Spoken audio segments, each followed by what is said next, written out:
Hi friends, ఈరోజు ధనత్రయోదశి నాడు సంధ్యావేళ సాయంత్రం ఇంట్లో ఇలా దీపం పెట్టుకున్నాను ఫ్రెండ్స్. చూడండి,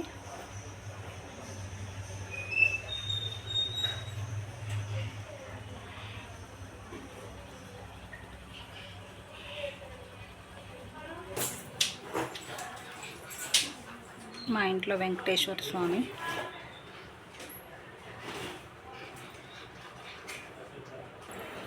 అలాగే ఇంటి ద్వారం ముందు దక్షిణ వైపుగా దక్షిణ దీపం పెట్టాను ఫ్రెండ్స్.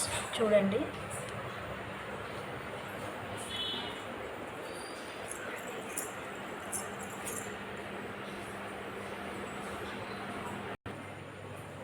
అలాగే ద్వారానికి ఇరువైపులా కూడా బయట వైపు ఇలా దీపం పెట్టుకొని పూజ చేసుకున్నాను. Thank you friends.